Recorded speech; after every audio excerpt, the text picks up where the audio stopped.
on satellite, on Freeview, on cable, on radio, on mobile, on the web and around the world. This is First at 9 on Other Derana 24/7. Diplomatic positions. President Maithripala Sirisena outlines the role of a diplomat. Unutilized storage facility. Cabinet subcommittee concludes that fuel storage facility underutilized. And we have handed over our report to His Excellency the President.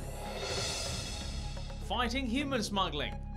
Minister of Law and Order Sagala Ratnayaka reveals his plans for the Asian region. This is not only to make Sri Lanka safer for its people, but to be a good neighbor, a responsible neighbor. Have you ever checked? 347 million people live with diabetes, but 179 million are unaware of their condition. And in news overseas, accusations. British Prime Minister Theresa May lets loose against Russia.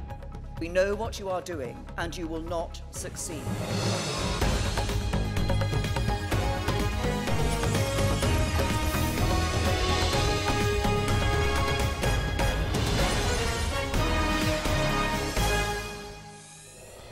Good evening and welcome to First at 9. I'm Dhammika Kanayaka.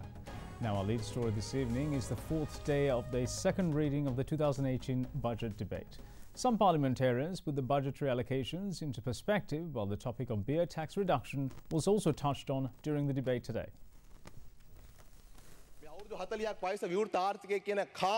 This 40-year-old woman, which is our open economy, is mentally and physically sick. Minister Mangala Samaraweera attempts to improve her external appearance. Let's see what this budget does for the people. The amount given to assist local government bodies to manage solid waste is equivalent to 2 monthly rentals of Sabitha's building. The funds allocated for tea, rubber and coconut combined is equivalent to 1 year's rental of that building.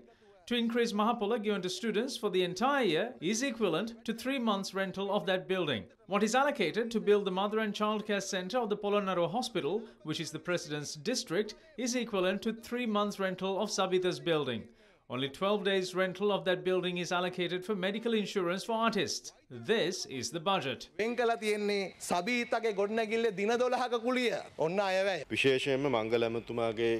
Mangala Samaraweera is not implicated in any financial fraud during his political career. This is an important factor since the Minister of Finance should have clean hands. During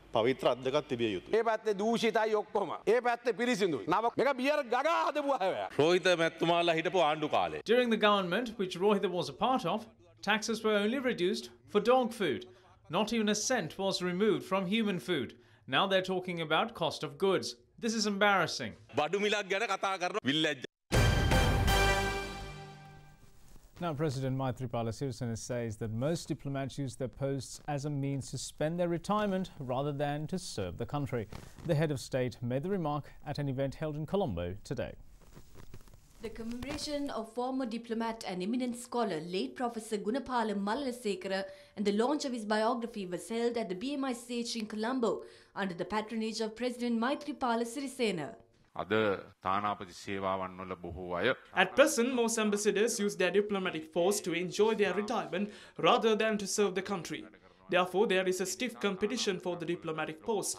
If the ambassadors who were in office during the past decade acted like late Professor Gunapala Malalasekara and acted wisely, we can imagine how our country could have risen to among the most developed countries in the world. We urge ambassadors to study how Professor Gunapala Malalasekara acted while he was in office.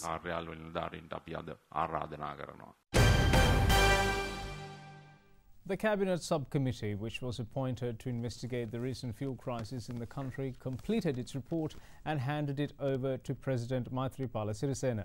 Committee Chairman, Minister of Special Assignment, Dr. Sarath Amunugam says the President will take due action after perusing the report. Today we handed over the report of the committee on the oil crisis. We examined this issue, we talked to the officials, and we have handed over our report, including various recommendations, to His Excellency the President, who will now peruse that, go through that and take appropriate steps. The main thing we found was that the capacity of 90,000 metric tons, which is managed by the CPC, was virtually empty. 20,000 cannot make such a big difference for a storage of 90,000 metric. What happened to the other 70,000? Why was it not filled up? So these are the questions that have to be answered. Unfortunately, though one shipment was in question, they should have had a fallback position, some other arrangement, but there was no such arrangement, and so the country had to go through this problem. Minister of Law and Order Sagala Ratnayake says that the country's plan is to be a responsible neighbour in the region, preventing any form of migrant smuggling. The minister made the remark addressing the 10-day international workshop on countering migrant smuggling in South and Southeast Asia through strengthened integrated border management held today. We as a government have adopted various measures to counter migrant smuggling in Sri Lanka. While strengthening our defence apparatus and the law enforcement system, we also work closely with our international partners on finding ways to counter this problem in a sustainable manner. The MOU is aimed at facilitating the return to Sri Lanka of people who are involved in people smuggling activities. It also paves the way for enhanced information sharing on methods for tracking, intercepting and investigating people smugglers. At the same time, Sri Lanka needs to strengthen its legal framework to counter the issue of migrant smuggling. The absence or inadequacy of legislation to address the issue means that smugglers of migrants can continue to operate with little or no fear of being apprehended. For us, this is a work in progress. We are in the process of introducing necessary revisions and changes, having understood the gravity and the social impact of the problem. This is not only to make Sri Lanka safer for its people, but to be a good neighbour, a responsible neighbour to other countries in the region. By working together and sharing information across law enforcement organizations nationally, regionally, and internationally, your efforts carry even more strength in erasing human smuggling and human trafficking in your countries and around the world. It is essential to take advantage of these relationships as well as your Interpol contacts and other country counterparts to exchange and share information to create a chain of security that will combat organized crime worldwide. Last September, in Project Relay's workshop, 2 key agreements were signed with the Department of Immigration and the Criminal Investigation Department. This has allowed 2 key agencies in Sri Lanka Border Management to connect to Interpol systems to check for passengers who are traveling with stolen or lost travel documents. These systems identify the misuse of documents and prevent criminals from crossing international borders with the aim of carrying out criminal acts while concealing their identities. JVP parliamentarian Bimal Ratnayake alleges that foreign investors do not arrive in the country as the officers of the Sri Lanka Board of Investment accept bribes. He made the allegation addressing a media briefing held in Colombo today. The Shop and Office Employees Act is the act which legalizes the 8-hour working day.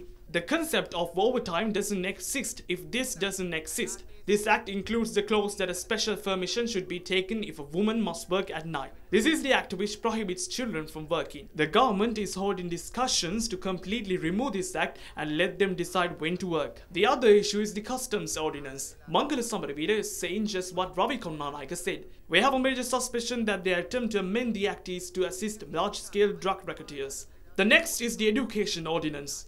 Maintaining schools is legalized as the sole responsibility of the government through this act. After this responsibility is removed from the government, anyone can open any shop for education. What about the state lands ordinance? The government today wants to create legal provisions to sell private and state land to foreigners on sole ownership. One of the main reasons for this is that the officials of the Board of Investment accept bribes. That is why the investors who are already in the country leave. Some investors who came for trade investments have left because of illegal requests.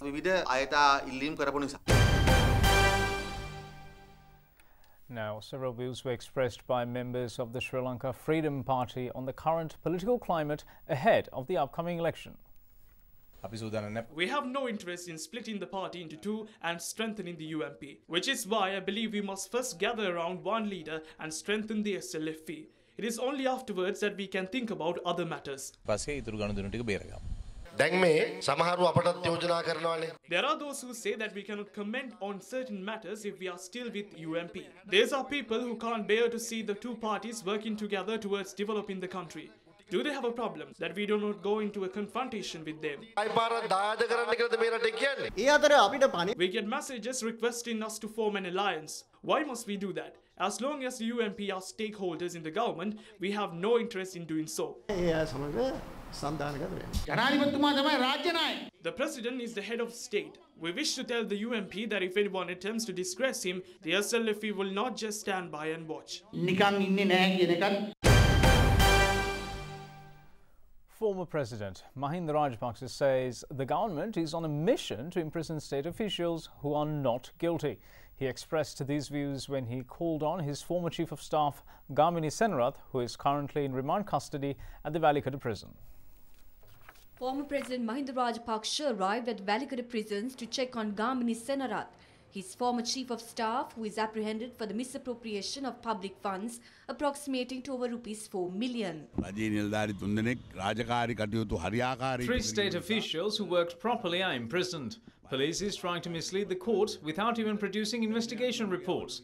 This is revenge. After taking revenge on our families, now they're trying to take revenge from the officials. This is a good lesson for the officials. They should be careful because today you could get imprisoned even without doing anything wrong. Karuna Amman was imprisoned for no reason. It didn't happen during our regime.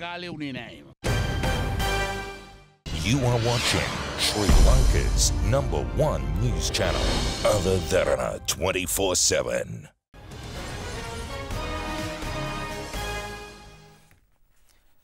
Welcome back. Now, the CITEM issue is still not at rest, with the Medical Faculty Students Action Committee warning that they will resume action unless the government communicates its stance on CITEM to the Supreme Court by the 21st. The convener of the Medical Faculty Students Action Committee, Ryan Jayalath, warned the government addressing a media briefing amid the satyagraha held in front of the Colombo Medical Faculty premises. The court case on deciding if CITEM medical students can be approved by Sri Lanka Medical Council was taken up yesterday and was postponed to the 21st. We urge the government to convey its stance on CITEM to the court before the 21st. As the Medical Faculty Students Action Committee, we have decided to suspend our boycott of lectures and return to studies on the 20th. However, if the government fails to take necessary measures during the upcoming days and does not convey their stance to the Supreme Court, this decision might change. Today is World Diabetes Day. How many of us know someone who is suffering from diabetes? It could be our parents, grandparents, siblings, aunts, uncles, the list goes on. At times we've heard a tragic tale of someone dying of diabetes. Since antiquity, humans have been tempted by the sweetness of sugar as well as its ability to boost our energy when consumed. This, however, spells danger as a silent killer is stalking many of those who do not curb their sweet tooth, diabetes. What could this potentially debilitating disease do to you, and what must be done to evade it or even manage it? First at 9's Sadhinu Pekar reports. Diabetes can affect anyone, regardless of age, gender, social status, race, caste or creed. It is a chronic disease which comes in several types, the common outcome being the excessive buildup of blood sugar. Diabetes is the mother illness where no part of the body is spared. According to the World Health Organization, about 347 million people worldwide suffer from diabetes, 77% of whom live in low and middle income countries. 179 million people don't even know that they suffer from diabetes. Thus, to raise awareness, World Diabetes Day was created in 1991 by the International Diabetes Federation and the World Health Organization in response to growing concerns about the escalating threat posed by diabetes. First at 9 turned to the Secretary of the Diabetes Association of Sri Lanka, Dr. Mahin Vijayasuriya, to discover the urgent need to raise awareness on this disease. He also elaborated on the rise in prevalence of diabetes in the country. So it was a stepwise increase, 2%, 5%, 12%, and the latest came out as 16% urban, 8% rural. There was no end to this story, and that awareness and education has to be directed directly to the patients and their families. The right way to eat, the right way to live. To eat correctly, we have to eat more natural foods, high bran rice, high bran starch products, vegetables, fruits, fish and chicken as opposed to the fatty meats that we often like to eat. And 3 meals have to be made thereof, ideally without delay and adequate consumption, but not too much. We have to exercise adequately and be content. What are the signs that should set alarm bells ringing? We say look for the 3 T's: thirst, tiredness and toilet. If you're more thirsty, if you feel that you're drinking more water than what you're used to, then that could be a symptom. If you're feeling more drowsy than normal and very tired doing the usual daily activities, it could be that it's a symptom. And the other one is toilet. Going to the toilet to pass urine more often could be a sign. The other things could be problems with your vision, weight loss. Sometimes it can be completely silent and people may not know. She went on to explain the complications that could stem from abnormally high blood sugar levels. It can lead to, say, strokes or heart attacks. You can have problems with your kidneys, your nerves and your eyes. You can get diabetic ulcers, so then they may get infected and that can lead to amputations later on. If you're a diabetic and you notice, recognize that there's a wound which is not healing properly, then our advice is to get medical help as soon as possible because you need to get it cleaned and get your sugars under control. It doesn't necessarily mean amputation. With the right medical care, you can save that foot. Diabetes does not necessarily mean despair. It is, however, imperative to make the right lifestyle choices. You have to manage your meals, you have to manage your exercise, you have to manage your weight control and the stress element. So if all those things are put into place, then life becomes very easy to lead. Basically, first the lifestyles, then medications, starting from a low level, going up to a high level. This illness is not curable because we create it. It's not anybody else. Let's now take a look at some other stories making news across Sri Lanka.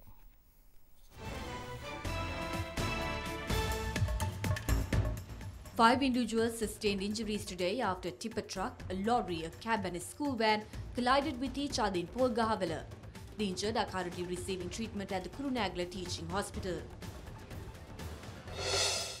The dead bodies of a married couple who had apparently committed suicide in their residence were found by a neighbour in Bandaragama last night.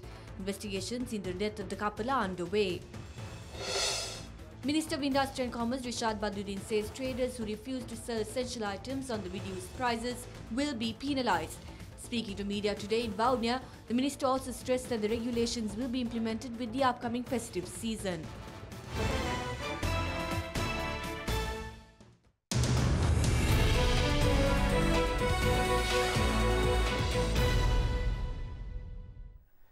Now, State Minister of Finance Derana Wickramaratne says that the government will create a budget office which falls under the purview of the government.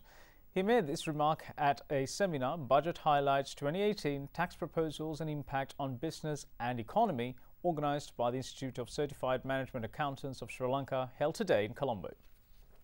In Parliament, we have 2 standing committees. One is the Committee on Public Accounts and the other is the Committee on Public Enterprises. Together, they are called the Public Accounts Committee, which most parliaments in the world have. But Sri Lanka has 2 of these committees. And as a further development of that, by the end of 2018, we expect to have a budget office in Parliament. For all these 70 years, we had to live with the numbers that came from the Central Bank and from the Finance Ministry. And parliamentarians did not have an independent way of really double-checking, if you want, those numbers or that data that is given. And therefore, Parliament has decided that they will have their own budget office. And that process under the Finance Committee that has been put, probably in another 12 to 18 months, I think will come into full fruition. Now, the Sri Lanka Freedom Party points out the decision to remove the excise special provisions duty applicable on canned beer through Budget 2018 does not suit the principles of the President and the government. Chairman of the SLFE Youth Front, Shantha Bandara, expressed these views addressing a media briefing held in Colombo today. Other politicians, meanwhile, also reacted to the much-discussed decision. The president hopes to build a country without liquor. At least 2 million of the country's population don't consume liquor. We emphasize that we don't appreciate the decision to reduce beer prices. By taking such measures to gain profits, various new trends could arise. We stress that it doesn't suit the president's principles. We believe that the right amendments will be made when necessary. If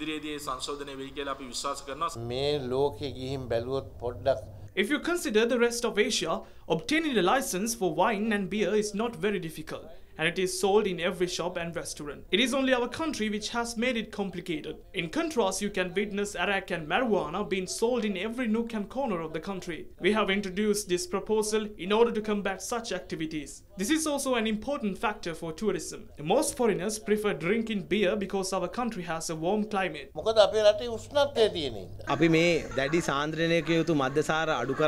If we are to reduce the consumption of hard liquor, we have to do it step by step. We are using this proposal as a substitute. We have to think in a strategic manner. You will see the results of this proposal in a few months. UPFA parliamentarian Bandula Gunawardena points out that audit reports reflect that 20% of provisions allocated in the 2016 budget, which equates to 792 billion rupees, are unexpended. The parliamentarian made the claims at a media briefing convened by the Economic Research Unit of the Joint Opposition today. I requested a report from the Auditor General. The report clearly states that 792 billion rupees were not expended from Budget 2016's provisions. The Ministry of Education was allocated an unrequested sum of 121 billion rupees. The ministry has forwarded a letter to the Treasury questioning as to how this sum of money should be utilised. The Treasury has responded stating that despite the allocation, the ministry has no authority to utilise it as it is merely a nominal value. This is how budget procedures are implemented in this country. A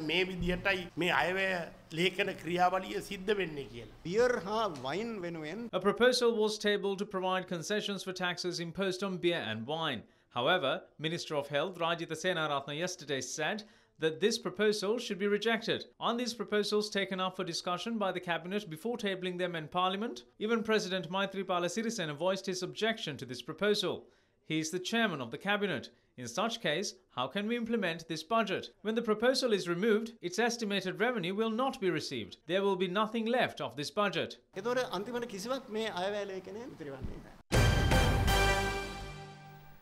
And now to give you stock updates, the shares fell for a fourth straight session today, posting their lowest close in more than 6 weeks on continued worries over 2018 budget policies which impose taxes on cash-rich telecom and banking sectors to boost revenue. The Colombo Stock Index ended 0.82% weaker at 6,457.90, its lowest close since September 29th. Now we have the daily market update with Imeshi Fernando from the Colombo Stock Exchange. The market capitalization at the end of the day was 2,936.68 billion rupees. Top 5 gainers of the day were Adam Capital, Malan Phipps, Ceylon and Foreign Trades, Vidul Lanka and Multi-Finance, while the top 5 losers were Muskelia Plantations, Hapukastanda Plantations, Amana Takaful, Brack Lanka Finance and Balangvida Plantations. Today's foreign purchases were 447.58 million rupees.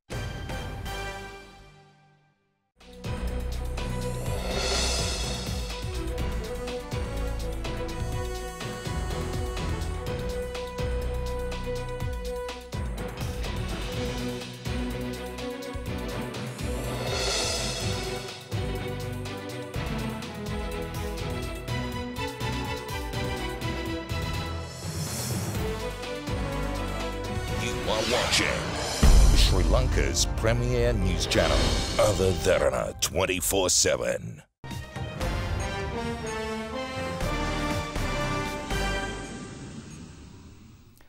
Welcome back. Now let's have a look at stories making headlines or news across the world.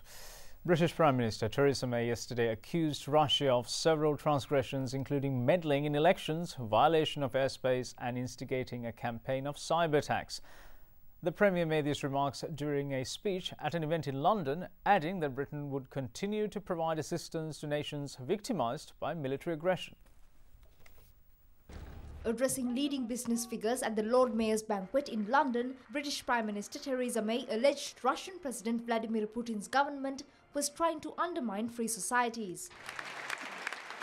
Russia has fomented conflict in the Donbass, repeatedly violated the national airspace of several European countries, and mounted a sustained campaign of cyber espionage and disruption. This has included meddling in elections and hacking the Danish Ministry of Defence and the Bundestag, among many others. It is seeking to weaponise information. So I have a very simple message for Russia. We know what you are doing, and you will not succeed.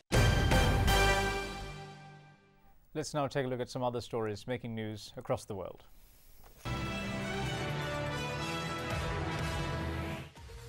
The Iranian government is scrambling to get aid to the worst hit area in the mountainous province of Kermanshah, where hundreds of homes were destroyed. Residents are afraid of returning to the shells of their homes due to strong aftershocks, which reportedly occur at a rate of 3 times an hour. Son of US President Donald Trump Jr., yesterday released his exchanges with the WikiLeaks Twitter account via direct messages during the 2016 presidential campaign. The conversations revealed that WikiLeaks reached out to Trump Jr. regarding an anti-Trump website. More than 50 people were killed and dozens more were injured yesterday after multiple airstrikes targeted a busy market in northern Syria. You are watching Sri Lanka's trusted news brand, Other Derana 24/7.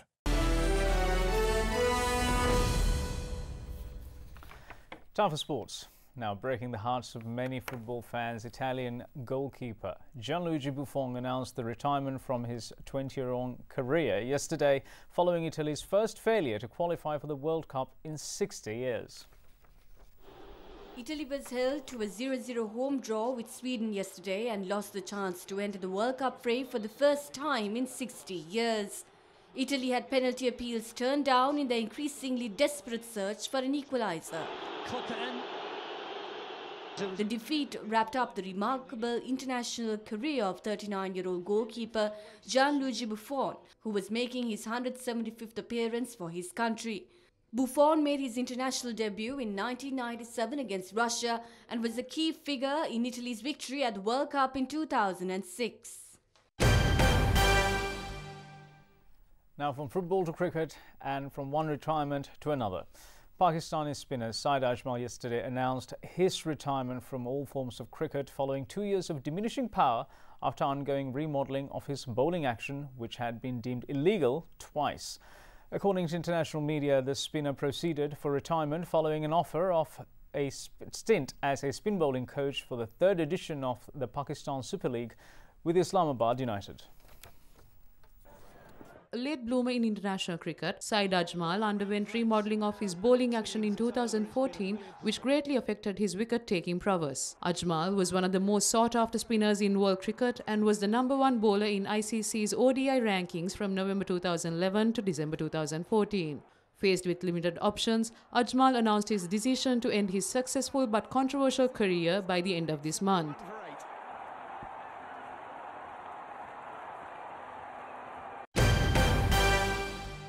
You are watching Sri Lanka's award-winning news channel, Other Derana 24/7. Let's now cross over to Sadin Upeka at the Other Derana Weather Centre with your forecast first evening edition for the next 24 hours.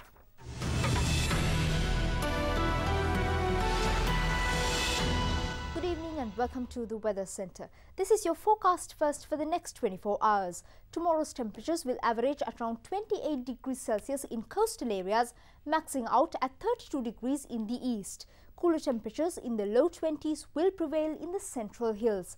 Fair weather is possible in most areas, however, showers can occur in Jaffna, Vaunia, Galle and Mathura.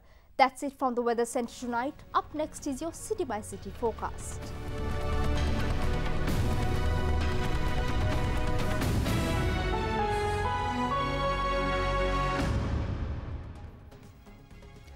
And that is it from First Night tonight. Now, before we go, we'd like to take you to the famous Madhuwaya located in Balapitiya in the Galle district. Blessed with a high ecological, biological and aesthetic significance, the Madhu River is an unfailing magnet for both local and foreign tourists. Thanks for watching. Good night.